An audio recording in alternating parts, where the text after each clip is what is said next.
নমস্কার। আজকে আমি বানাবো নিরামিষ ফুলকপি আলুর তরকারি। কপির তরকারি বানাবার জন্য আমি এখানে কপিটাকে কেটে ভালো করে ধুয়ে নিয়ে একটু ভেজে নিচ্ছি। আমি এই পাশে একটি কড়াই বসিয়েছি, এর মধ্যে এখন তেল দিয়ে দেব। কড়াইটা আমার গরম হয়ে গেছে।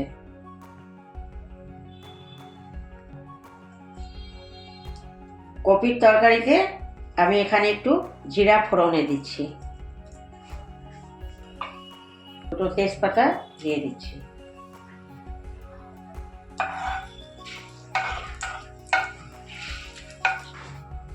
এখানে আমি আলুটা কেটে ধুয়ে রেখেছিলাম, আমি ফোড়ন দিয়ে একবারে আলুটাকে ভেজে নিচ্ছি, আর কপিটাকে তো আলাদা।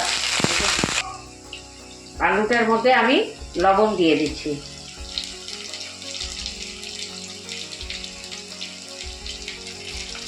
হলুদ একটু দিয়ে দিলাম।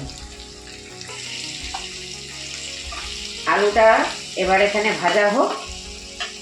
আসুন, এই যে আমি মশলাটা এখানে করে নিয়েছি। এখানে আছে আদা, জিরা আর একটুখানি ধনে দিয়ে আমি বেটে নিয়েছি।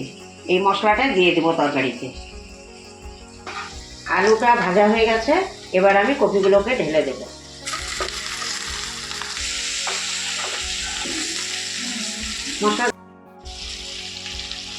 এই মশলাটা যে বানিয়েছিলাম, এবার এই মশলাটাকে আমি দিয়ে দিচ্ছি। মশলাটা আমি কপি আলুর সঙ্গে ভালো করে ভেজে নেব, তারপর একটু জল দেব। আমি এখানে অল্প টমেটো কেটে রেখেছিলাম, টমেটোটাও দিয়ে দিচ্ছি, মটরশুঁটিও দিয়ে দিচ্ছি, দিয়ে একটু কষিয়ে জল দিয়ে দেবো। ভালো করে কষিয়ে নিয়ে জল দিয়ে দেবো। এখানে আমি গরম জল করে রেখেছিলাম, এই জলটাকে দিয়ে দেব।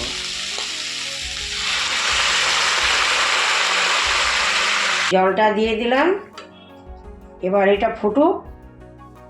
একটুখানি আমি এর মধ্যে চিনি আর একটু গরম মশলা দিয়ে নামিয়ে নেব। ধনে পাতা কুচি করে রেখেছিলাম, ধনে পাতাটাকে দিয়ে দিচ্ছি।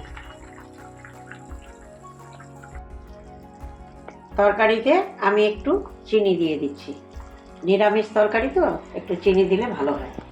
আর একটু আমি এখানে গরম মশলার গুঁড়ো ব্যবহার করেছি, দিয়ে দিলাম। ভালো করে ফুটে উঠলে নামিয়ে নেব।